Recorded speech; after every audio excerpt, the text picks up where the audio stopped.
So let's talk about the technological foundation. First of all, we have a solid, time-tested proof of stake.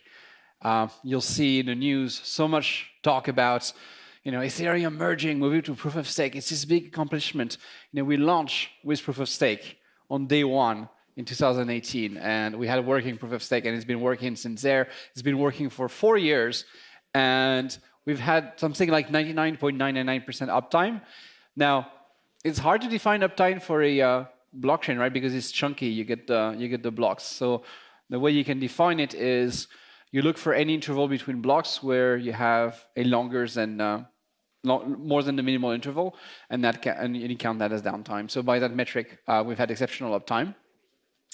And the few times where we've had downtimes are basically transition periods around protocols. Very high decentralization. There's more than 405 bakers. Another thing that's important is that we've never, in the Tezos protocol, gave any incentive for people to split their stake, which means that when you look at the number of bakers, you get something that's somewhat reliable. Like we know that some bakers have more than one address, but by and large, this is a number that reflects the number of participants in our community.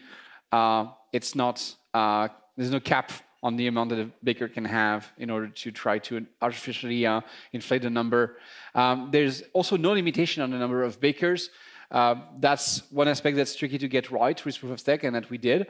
So there's a minimum stake, which is 6,000 Tez. So just based on that, you could say, well, there's 6,000 Tez, there's 900 million Tez, so you can only have 150,000 plus bakers. But in practice, that's a larger number than the number of people who are maybe interested at any given time in being a baker.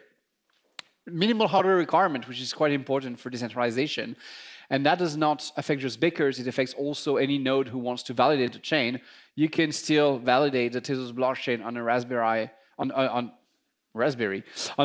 Pi 4, and I think that's quite stunning that you can do that, especially given that we'll see a little later. We still tease a lot of performance out of this node, and in terms of decentralization as well, the proof of stake model we have is one that's based on delegation. It's not delegated proof of stake, it's liquid proof of stake, so you can move your delegation around, and 75% of all Tez are actually delegated, so 75% of the addresses, of the Tez which are in existence in the network actually takes the time to go and find a baker, and that participates in the governance, that participates in decentralization of the network.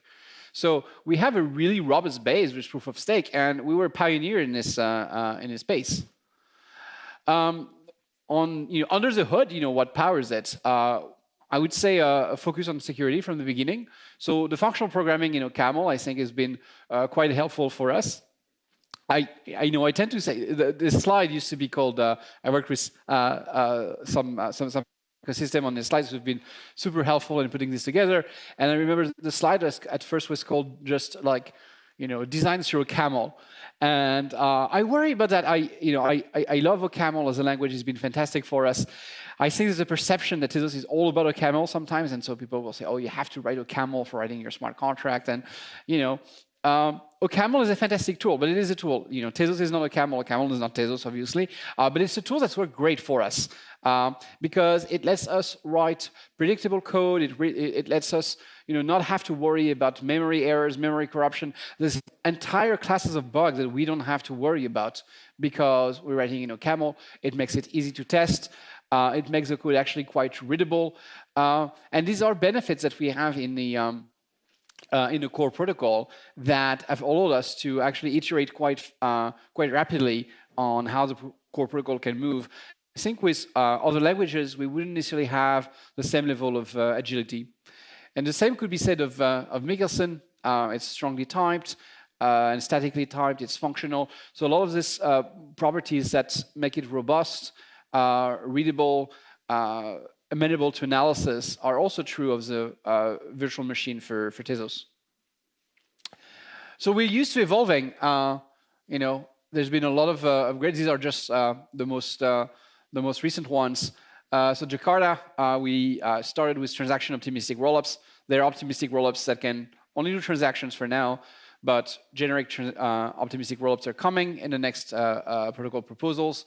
Ithaca had a hot swap of the consensus algorithm. We started out with this chain-based proof-of-stake consensus algorithm called EMI. And EMI was based on, there was a long line of proof-of-stake algorithms that were basically trying to replicate the Nakamoto consensus in proof-of-stake. We departed from that, and we implemented something closer to a classical BFT. I think this is a model that has proven its strengths in the Cosmos ecosystem. However, in Cosmos, there's a bound on number of validators. What we did with Standard Bake was basically remove this bound so you can have as many active validators as you want in a system. And the way we do that is by randomly sorting, getting a selection of bakers to participate. And so, we were able to hot swap the consensus algorithm. That's something that doesn't really happen in blockchain. It's something that Ethereum has been trying to do for 6 years. Hangzhou. So Hangzhou had smart contract views. Sorry about that. That was a very long-standing request from developers. It took us a while to get there, but we did get there in optimizing DApp development.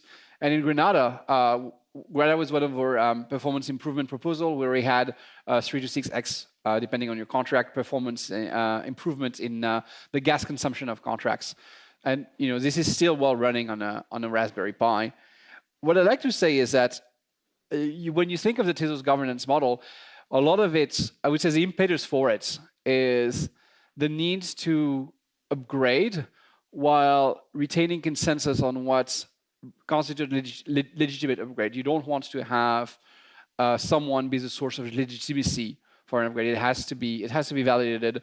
But as a side effect of building this, just purely as a side effect of having this governance procedure, a lot of the Tezos code base was built to make it easy to upgrade. And as a result, just because we were focused on governance early on, we have an architecture that's quite modular and quite easy to upgrade compared to the upgrade process that other chains have to go through. So in terms of the upgradability, this is how a lot of engineering gets done. If you see a complex system working, in general, it was never built out of thin air. It was always built on top of a less complex system, which is built on top of a less complex system. And this is what we've been able to do through this governance model and ability to upgrade. It's just upgrade step by step by step by step, and progressively get where we want, while also getting information and understanding better about how to build the systems and how the systems work as we build them and as they grow. So today, there's 8 globally coordinated development efforts that go into most of the proposals that you see. Nomadic Labs, of course, in Paris here is an important entity in pushing forward these proposals, but they're not the work of a single team. And every single time you'll see a blog post announcing proposals, you'll see all the teams which are involved. In general, Trilitech, Marigold, Functory, and DiLambda, Teredes. So there's a lot of teams participating in this. We've had 10 successful upgrades in the past 4 years. So if you look at the average, that's 1 every 4 months. But it's because in the first few years, we didn't have them as often as we do now. Now we're on a cadence of about 1 every 2 to 3 months. So we've accelerated quite a bit since then. And so I would expect that in the next 4 years, we were not going to have 10 successful upgrades, but more like 16. So rapid evolution, what did we get out of this governance model? Well, we cut the gas cost by 75% in Delphi in 2020. And then interpreter optimization in Grenada cut it by another 75%. And then we cut that for contracts that can get cash, popular contract, by about 30%.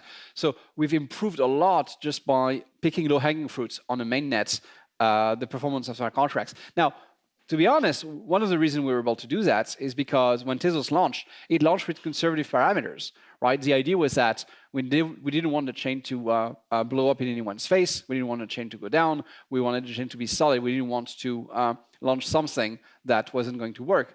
Once we got more confident it was working, we were able to release some of these parameters and optimize others. Some of them were written in a very robust manner, which would give us a lot of comfort that they would work reliably when launched. Once this was launched, once this was working, you can focus on optimization, you can focus on making it better. So we're working, and we're going to talk about scaling and scalability. We're working on that, but I would say there's still a focus also on optimizing the layer one and picking low-hanging fruit and making it easier and faster to do transactions just on the layer one. So we have new features now coming. Transaction optimistic rollup, I've mentioned. So they're optimistic rollup that focus now solely on transaction, but transaction is still a huge use case for the Tezos chain. We have a ton of transaction happening every day. I would love to see bakers, for example, start using transaction optimistic rollup to try and pay the delegates. That would be an interesting use case. Right now, I would say our blocks are not full. So because the blocks are not full, the fees are absolutely minimal. So there's not a huge impetus to use these scaling solutions. But I think they're quite important because a lot of new applications come and they, the first question they'll ask is say, look, this is great, the fees are very low, but if I become very, very big, how am I going to fit on your chain? And being able to have these features, being able to go to these people, go to these projects and dApps and say, look, if you come, will have the capacity to host your volume is quite important. We've had liquidity baking in 2021, which was a neat way to provide liquidity for Tez against Bitcoin on the blockchain. And I think it was a first among layer ones. It's a small experiment. It's small in size, but it's worked over time. And Tenderbake, which I've already mentioned, where we hot swap the consensus. So we're continuously optimizing L1 and introducing new features, making it easier to use, better for developers, and while at the same time working heavily on layer 2 solutions. So the point of okay, so why do we get on-chain governance again? Because that is a key part of Tezos. So first is that it involves the community in the protocol upgrades. And this is a conservative procedure, right? You need an 80% supermajority. And we have quorums around 50%. So this requires a high level of participation and a high level of agreement. So we don't go out and say like, oh, here's a hard fork, here's a new version, it's better. Because if we did this, the thing is, it would probably work. We could go out and say, Nomadic Labs could go out and say, like, here's a hard fork, here's a new version, here's a feature. And then what do you do if you disagree with it? Well, if you disagree with it, you can choose to keep on the old version, but probably most people are going to just fork because not necessarily because they agree, but because they think everyone else is going to. And you get into this beauty contest dynamic, which don't really work. It's not a form of governance. And this is real. This is not a rubber stamp. So, the first proposal for Ithaca was rejected, and largely because the parameters are so conservative. There was massive agreement in favor, but despite that, there were some dissenting voices, and as a result, it was rejected. Were the voices right? No. But is it good to demonstrate that the governance is real? Yes. So high legitimacy, I think, is quite important. It lowers the risk of forks. It also means when you tokenize things that you have some clarity onto what constitutes a main chain. Again, we haven't seen major forks in smart contract platforms recently, but when they do happen, you have an interesting question, which is if you have a stablecoin, which is like a tokenized bank account, well, who is which fork should they honor if someone tries to redeem something? If you have an NFT, even if it's purely digital, you have a piece of art. Now it exists on two chains. Which one is a real one? Which one is not the real one? That's an interesting question. At least we have a clear answer with a governance procedure. It also means that because there's a schedule, you don't have to wonder, oh well, is this hard fork going to work or not? Like developers know what's coming and they can plan for it. Okay, so the developer tooling. The developer tooling is quite important. I've talked about the core foundations of the protocol, but I would say equally important is being able to easily build things on this protocol. And advanced developer tooling is something that happened quite late in the ecosystem, if I'm being frank. I would say we started getting good tools in late 2019, and early 2020 is when it started picking up. And then it got really much better, I would say, in like late 2020 and through 2021. So there are many languages in the Tezos ecosystem. I think one of the downside of working with a lot of engineers who like programming language theory is that everyone wants to create a programming language. So the three dominant ones today are SmartPy, which has the syntax of Python. And if you squint, you think you're writing Python, but you're actually doing metaprogramming of SmartML in Python. But it's quite it's been quite popular, and a lot of Python people love using it. It also has a really nice built-in testing framework, which I think has been one of its strengths and point. We have LIGO, which is LIGO. It basically when people tell me like, oh yeah, Tezos is this thing where like you have to write your smart contracts in OCaml, and I say no, that's not true. That's not true. Tezos is written in OCaml, and then you don't have to use and Mikkelsen is typed and such, but you write it in a high-level language like LIGO, which looks like OCaml. But no, there's different syntaxes for LIGO, and you have JS LIGO, for example, which is JavaScript-like. Yes, you have ML LIGO, which is like OCaml, because it is a good language. So many syntaxes, and one of the features that I really like in LIGO that is quite useful and very poorly known is mutation testing. And I would really encourage everyone who's writing smart contract to try out mutation testing. So the idea of mutation testing is the following. It's very simple, but very powerful. You have your smart contract, and you have your test suites, because of course, you wrote unit tests for your smart contract, right? So you have your test suites, you have your smart contract, you run your tests. Okay, they pass. Now, what mutation testing does is that it's going to randomly change one thing in your contract. Maybe it will change a plus into a minus. Maybe it's going to change a 0 into a 1, or a if x into a if not x. And then it runs your test. And if your tests still pass, even though you change the code of your smart contract, you have a problem, right? Your test shouldn't pass. Like, there's something fundamental that you've changed about the logic of your contract, and your test didn't detect that. So it's a way of testing it's a way of checking that you're really testing all the corner cases. It is excellent at making sure that you're testing for, like the corner effects, off by one errors, all of these things. Very, very good. And today, most of the smart contract bugs that I've seen, not talking about like reentrancy bug or this type of things, but most of the smart contract bugs that I've seen in terms of the logic of the contract, can 100% be caught by mutation testing. The benefit of it, I would say, it's not as powerful in a sense as doing formal verification of your contract, of course. But if you draw a curve and say like, how powerful is this tool in terms of catching bugs versus like how complicated it is to use, it is that simple to use, and it is really, really strong at catching bugs. So I think more people should do that when they write smart contracts. And we have archetype, with an emphasis on business logic, which can let you write complicated contracts very succinctly, easier to specify and formally verify. It's been a rising star now and getting more and more popular. Large developer toolbox, and there's a few logos here. I'm missing a lot of logos, of course, so it's been a top priority since launch. It was hard to get the ball rolling on developer tooling.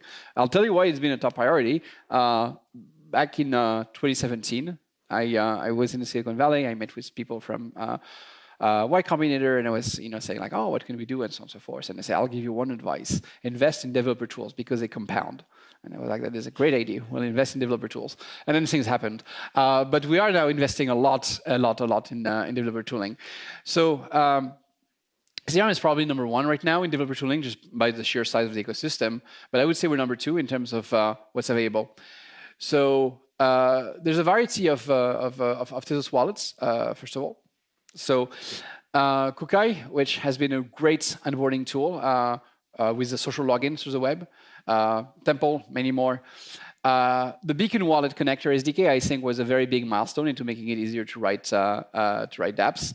So you have Jeff in the audience today if you want to ask questions. No, sorry, that's my bad. That's Takito. We're talking about Beacon. Beacon was built by Paper. So Beacon is our way of connecting all the wallets. So instead of, if you're writing a dApp and you want to connect to a wallet, you don't want to write a specific script for connecting to every wallet.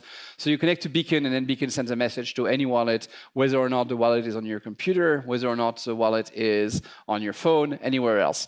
There's a similar mechanism called Wallet Connect, but Wallet Connect was Ethereum specific.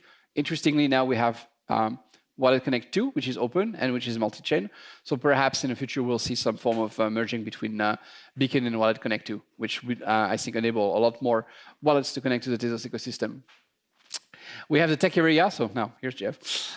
Framework for dApp development. So it's plugin based. You can use it to create scaffolding for your contracts, imports packages, run test networks, deploy your contract, try your contract on a local sandbox, try your contract on a test network. As a developer, it's a very useful tool if you want to be building this. What's missing here is Taquito. So Taquito, you have the logo here, is a library that you can use in your browser that will let you connect. That will let you connect to a Tezos node, get all the information, parse all the messages. So it's, the Taquito and Beacon stack is what you will use on your dApp front end, and Taqueria is what you're going to use on the back end in order to build your project. Lots of block and smart contract explorers, which also double as indexers with useful APIs like TZStats, TZKT, and Better Call Dev. Indexers. We have DeepDupe based on TZKT, which will let you index part of the state that are relevant for your dApp. Kepasa, which was built by TZConnect. And then, last but not least, SDK libraries for integration with application in JavaScript, TypeScript, Python, Go, .NET, you name it. We had libraries for mobile integration in iOS and Android super early on for Tezos. I think in 2019, we didn't call it the Tezos mobile stack, but we had the libraries. Now, let's talk about scaling. So in 2017, I proposed ZK rollups. And basically, I have this blog post from 2017 where I said, look, this whole sharding approach for Ethereum is not going to work. This is way too complicated. This is underspecified. It's not clear that this whole thing is workable. Here's how you can do it. And I described an approach which is now popularized as ZK rollup. I think there's a better way now. Now ZK rollup is super popular. You'll see it with, of course, with the Stockware products. You'll see it with Aztec. You'll see it with all of the, with ZK Sync. You'll see it with the products coming out of Polygon. They're all doing ZK rollups, and there's a lot to like about ZK rollups. But I've come to prefer optimistic rollup for this, and I explain why. So first of all, what is a rollup? So a rollup is a separation between the execution layer and the transaction ordering layer. So in a rollup, you post your transactions or batches of transactions onto the main chain. And then you have some specialized nodes which are tasked with eating those transactions in, computing an effect on the state, and then posting assertions as to what the state is. So in a ZK rollup, what you'll say is like, oh, well, if we've taken in all the transactions that have happened, this is a current state. And by the way, here's a cryptographic proof that this assertion is correct. It's nice. The issue is that verifying this proof is very fast. It's super neat, but it's extremely expensive to compute this proof. You can do it quickly because you can parallelize. So yeah, in theory, if you have a cluster of 10,000 computers, they can take in all these transactions and compute the proof quickly. But it's tough. If you have 10,000 seconds worth of computation, trying to do this in 10,000 computers and then get everything back into a single one is still very, very tricky. And it's still very expensive. Like the cost of running all these provers is quite high. Now, in an optimistic rollup, you do pretty much the same thing, except you don't prove anything. You just post your assertion that, hey, this is that's the state. And then people can come in and people can dispute it. So people can say, look, I don't believe this is actually correct. And then you have a dispute. And in that dispute, you're going to have some binary search to try to find at which point in the execution you disagree. It's kind of like debugging a program. If you debug a program, you get the wrong answer, and you're like, well, something went wrong somewhere. Let's try in the middle to see if I get the right state. No, okay, I get the right state in the middle, so the error is a little below. or the error was above. So by doing this procedure on chain, you can actually dispute it. Now, the benefit with an optimistic rollup is that you don't have to compute the proofs. So your optimistic rollup can go really, really fast. That's a huge benefit. You're not limited by the speed of your proofs. The downside is that you have more complexity. In some sense, you have more complexity because instead of shoving all the complexity into building these cryptographic proofs, and then you have a simple verifier on chain, now the complexity is on chain because you have a complicated state machine of like who's disputing what, who's proving what. That's the number one problem with optimistic rollup. The number two problem is censorship. So if the active validators, the block producers of your network, conspire to censor transactions on with a ZK rollup, not much happens. You cannot use it. Your funds are frozen, which can be bad, but that's it is what it is, and maybe you'll find some other way of restarting the network. In an optimistic rollup, if the validators decide to censor your transaction, then in principle they could make a fake commitment, and then you wouldn't be able to dispute it. You wouldn't be able to come in and say, this is fake. So you can't have this dispute. So they're less resilient to censorship. Overall, if you look at the trade-off, I think the trade-off is still massively in favor of optimistic rollup. And the reason for that is you pay no penalty, and the downside is only in a scenario where you basically have a majority of your validators who are trying to conspire to steal money from the rollup. Like I'm not talking 1/3, I'm talking about 2/3. You have 2/3 of your validators who are trying to conspire. And this is why in Tezos, when we're building optimistic rollups, they have a 2-week window for withdrawal. The reason being, if you get into a scenario where you have 2/3 of the network that is trying to conspire to do something about it, you have 2 weeks to figure it out. You have 2 weeks to hard fork out of a situation like this. So in some sense, the benefit is very strongly for the optimistic rollup. The thing I like about them also is that they combine horizontal and vertical scaling. So what do I mean by that? Horizontal scaling is you can have many rollups and you'll have a different person validate every rollup. So that's great because we don't have the situation where everyone has to validate everyone. You create your rollup and validate it, I create my rollup and validate it. That's it. You just need one honest validator per rollup. So that's horizontal scaling. Now the problem with horizontal scaling is that it doesn't compose very well, right? If you have your contract in one rollup and your contract in another rollup, they can communicate. They'll communicate through the main chain, but it's going to be slow. It's going to be cumbersome.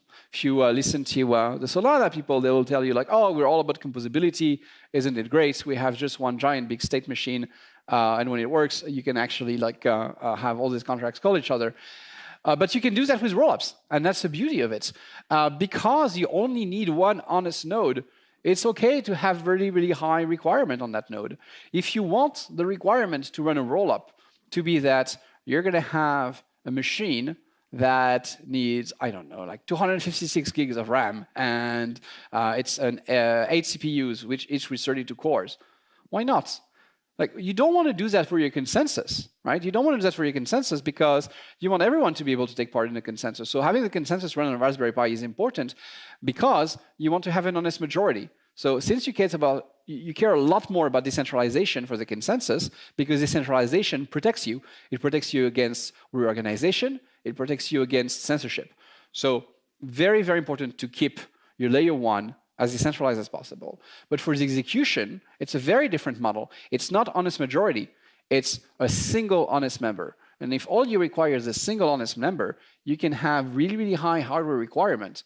And in fact, even if you wanted to build a high throughput blockchain, even if you didn't care about horizontal scaling at all, the right way to build a chain like this is not to build high vertical scaling on the layer 1. You build a layer 1 and then you build a single rollup which does all the vertical scaling. So this is great because you basically get a lot of performance without sacrificing decentralization. And Shrine rollup is the way we're doing it. So we're not the first people to do rollups. There are rollups on Ethereum, in particular Arbitrum, which is probably one of the best designs out there live on Ethereum. It's more decentralized in principle, their design is more decentralized than Optimism. In practice, all of these rollups that you see on Ethereum are still controlled by a multi-sig because they want to be able to upgrade their contract.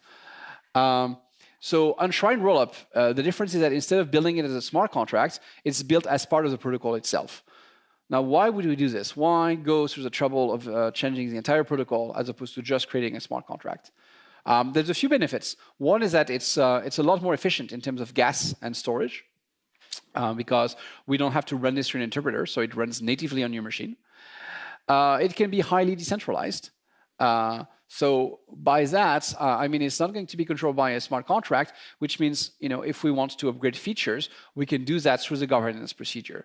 So we don't have this dilemma of saying like, oh, can this upgrade versus, do we have some sort of multi-sig control over it? It can benefit from new protocol feature. We're also building a data availability sampling, so they can be upgraded. They can get better over time. And they can be defended by validators, and that's, I would say, a very important. That's a very important part. If we see if you see, for example, censorship happening. So you had an invalid commitment to rollup, and you have censorship, but it's not coming from the validators. It's coming from just someone spamming the mempool. So I'll have someone say, I'll buy the entire gas content of every blocks to prevent a rejection from happening.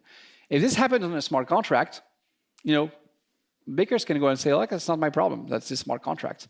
Whereas if it's an Shrine rollup, no, it's part of the protocol. Then I would say it changes the contract between the bakers and the community. The idea is that, no, you actually have to defend it. It's part of the protocol. It's not just a smart contract. If this happens, you actually have to make sure that you're going to prioritize instructions for rejecting invalid commitments over other instructions in mempool. So this prioritization of transaction is, I think, a big feature of Enshrine Rollup, which removes some of the, I would say, the sensitivity to censorship downside. So the transaction optimistic rollup just launched in Jakarta, which activated a few weeks ago. So next generation of optimistic rollup on Tezos is a lot more than just smart contracts. They've been called smart contract optimistic rollup because they support smart contracts, but they do a lot more than that. So when the transaction optimistic rollup were built, they were built with a simple system where you can do a rejection in just one step.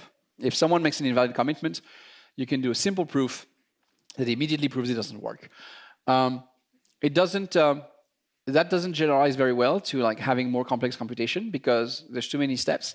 So we have the interactive proofs that I talked about, and it can do general computation. This smart contract optimistic rollups, they run a assembly kernel. So they run WASM, for example. So any program that you can compile to WASM, and anything you write in Rust, Go, or C++, you can or assembly script, you can easily compile to WASM. So anything you can compile to WASM, you can just run. You can load it as if you were loading an application, and it will just run on a chain. And the beauty of it is that when you run your rollup node, you don't even have to run it in WASM. You can run it natively. You can compile your Rust natively, run your rollup node, run your program, and you only have to run the WASM compiled version if and when there's a dispute, which in principle doesn't happen because no one has an incentive to actually make an invalid commitment because they'll be caught and they'll lose money. So you can go extremely fast. Like, this is what I really want to impress upon everyone. Like, you can write a program, compile it for your with no overhead. There's no overhead of gas metering or anything like that. You just write your program, compile it, and there you have. You can load it as a rollup. So among the programs we can compile as a rollup, by the way, is Go Ethereum. You can take Go Ethereum, compile it to WASM, and then load it into a rollup, and there you go. You have an Ethereum chain running as a rollup on Tezos chain. It takes a little more than that. So you have to like look a little bit at how you interact between layer 1 and layer 2, how you make transfers in and out. No, but by and large, you can like really reuse I would say 90% of the code base of any blockchain and run it as a rollup. So the turbo, like, how do we make them any better? So when you look at rollups, you outsource the computation. So now the nice bakers with the Raspberry Pi don't have to compute the effective transaction. That's great. They still have to download all the transactions. They still have to look at the mempool and download every single transaction to include them into the main chain. Now that's much better, right? Especially if you're talking about transaction, you might say, well, executing a transaction versus downloading it, maybe it's not a huge gain. That's why we compress transactions a lot into transaction rollups. Like we compress them down to 12 bytes. But if you have a computation, then all of a sudden now it's a big difference. Like running an expensive computation is a lot more than just downloading the inputs to that computation. But still, you have to download everything. It's a problem. So the approach to that, and we by no means did not invent data availability sampling. It's something that's been discovered and rediscovered many times in the space, but we're actually implementing it. So it's a data layer that's going to be dedicated to rollups. And so any rollup can consume its data, its transactions, either from the main chain or from this data layer. So it removes the storage and bandwidth bottleneck, because essentially what the bakers do is that instead of downloading all of the transaction data, they download a small shard of the transaction data. And the canonical way in which you do this basically is that you take all of your data, you put it into a big blob, you turn the blob into an error correcting code, and then everyone, whether it's the bakers or the validators, download a small portion of this. And if everyone successfully downloads a small portion of it, everyone is convinced that the data is actually here, and you can actually recover it by going to these people and combining it. So the gain you get by having rollup and data availability sampling is about 1,000x to 10,000x. So right now we're around 200,000 transactions. We're on 200 transactions per second. So you get to about 200,000 to million. At this point, you have other things that start breaking. Like you can scale like this in principle, but at this point you have to worry about how are indexers going to work with this? How are wallets going to handle this? How are block explorers? So there's all the challenges that come. When you deal with throughputs, you have to think of a pipe, and the throughput of a pipe is always going to be the narrowest section. But at least as far as the protocol is concerned, this is how you get there. You can go to these numbers, by the way, just on back of the napkin. If you think of a transaction, you can compress a transaction down to roughly 12 bytes, especially if you aggregate signatures. So you take your aggregated signatures, take your aggregated transactions, 12 bytes. Now, 12 bytes, 1,000 transaction is going to be, a million transactions, is going to be 12 megabytes. If you want a million transactions per second, that's 12 megabytes per second. That's 100 megabit per second, which, is reasonable. That's without data availability sampling. That's just if you ask every baker to have 100 megabit per second, which I think is excessive, by the way. Even if you have 100 megabit at home, it doesn't mean that you're actually getting this 24/7 at every point, like at peak capacity. So if you're counting on bakers having like maybe 1 megabit per second connection, and then you have many bakers, then it gets better. And that's the thing that's really cool about this. It scales with the number of bakers, right? When you have data sampling like this, the work that every validator has to do is proportional to their stake. So if I'm a huge baker, I'm going to download a lot of things because I'm going to have a lot of endorsements. So I need to download a lot of pieces. If I'm a small baker, I don't need a lot of bandwidth. Okay, so Tezos is on heel of all this. Tezos is going fast. If you look at social engagements, Lunar Crush has some good numbers. We're constantly in the top 5. We've been having 6 million contract calls month over month. There was massive growth throughout of 2021. And we started, I would say, 2021 or end of 2020 at around 100,000 smart contract calls. I like to measure this as opposed to transactions because we've always had a high number of transactions, partly because bakers are paying delegates, and also transactions can also be just indicative of like if there's a lot of speculating or trading activities that will raise the number of transactions, but it doesn't really give you an indication of usage and adoption, whereas interaction with smart contracts are more meaningful in this respect. It was also a sign that all the tooling and all the wallets, all these parts of the ecosystem were finally ready for people to actually use dApps on the Tezos chain. There's 700 new deployment of dApps month over month, 2.4 million funded accounts. One thing to say about the funded account, it still costs quite a bit of money to create an address on Tezos. It's not cheap. There's a technical reason for that. The reason is that Tezos takes care of state bloat, and it has from the very beginning. We charge for state consumption independently of charging for gas, which is the right thing to do. But as a result, you have to pay some amount for creating an account. So people don't just go and create thousands of accounts just for fun. And these are funded, so these are accounts who actually have Tez in their balance. NFTs, of course, have been one of the biggest engine of growth for the Tezos chain, but it keeps going on its heels. Just very recently, the Tezos hackathon had 11,000 developers sign up.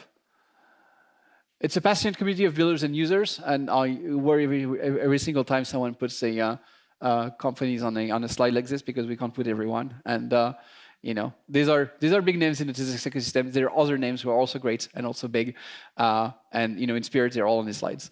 So it's grassroots driven, definitely, and very DIY in terms of the NFT community.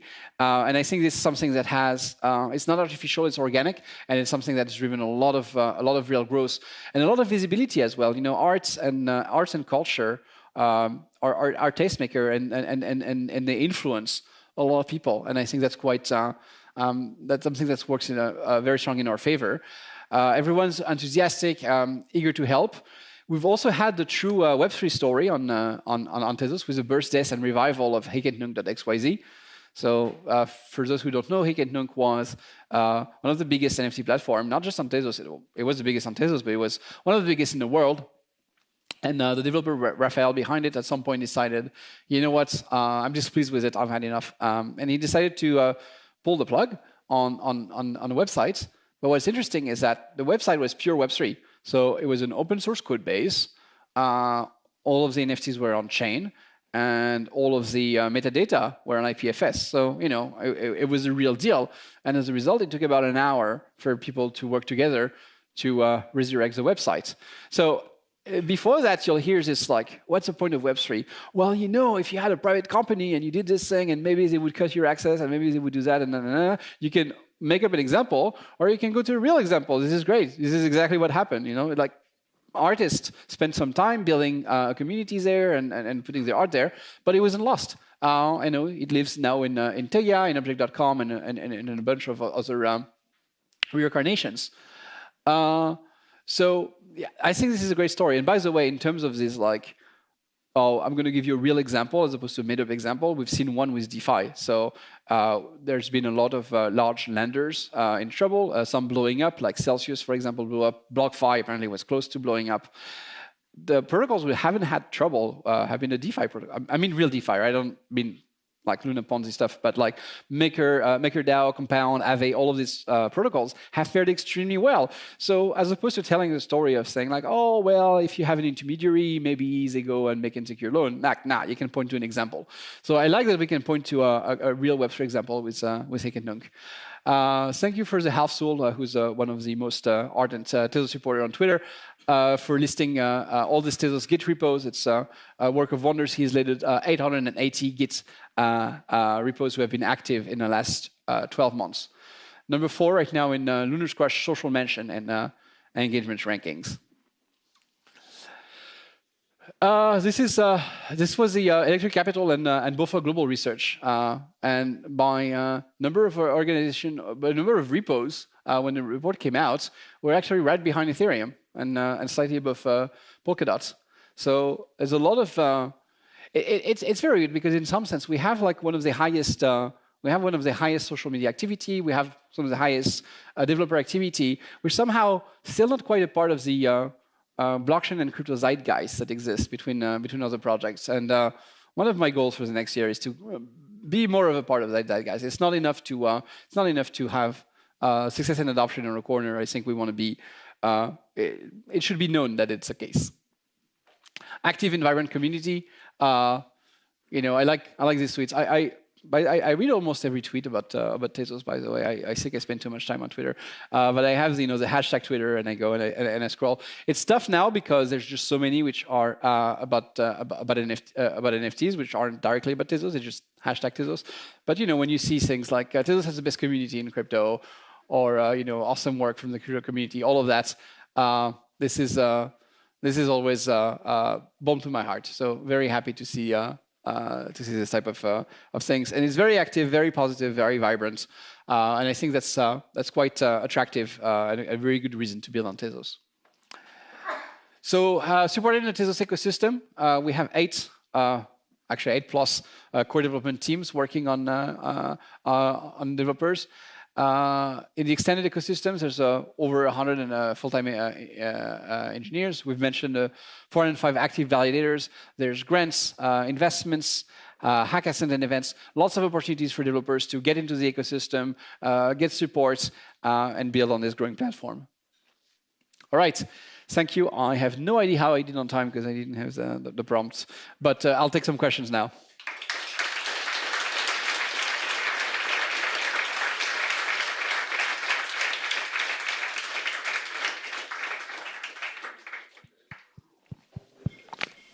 We have time for about 5 minutes of questions, so raise your hand. Mike will come to you. Yes, you were first. 1, 2. Hello. Oh, do you hear me? Yeah. Okay. I can hear you. Yeah. Thank you very much for the introduction. I have a question. What do you think Tezos should focus on or be famous for in the future? Because if we look at other blockchains, for instance, Polygon apparently wants to focus on gaming very much as one of their focus areas, as well as Solana, gaming, and Polkadot probably more like UN and governmental stuff. And you mentioned that Tezos is, of course, famous for NFTs, but I don't know, do you want to explore more DeFi or focus on gaming too, or what should be the area of, or do art NFTs? Yeah, absolutely. So in terms of like areas of focus for adoption, I tend to I want to focus on things that I think are going to work and I think are going to have some staying power, which is why I love art NFT, because first of all, art NFT may be not the biggest portion of NFTs today. It depends whether or not you count like a lot of the PFP collections as art or not. We're not going to get into the question of what is art.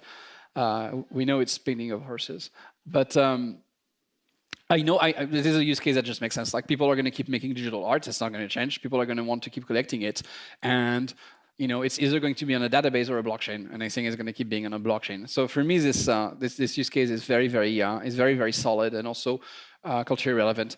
The other one that I see is gaming. So yes, Solana it wants to do gaming, and Polygon wants to do gaming. I'll mention, there's only one top-tier gaming studio last year that did something with a blockchain, and it was Ubisoft with Tezos. Actually, it was Ubisoft, and it was EVE Online also with Tezos. So for all the news that you see about Solana and Polygon around gaming and all of the excitement, we actually got real integrations happening in this ecosystem. So yes, gaming is very important.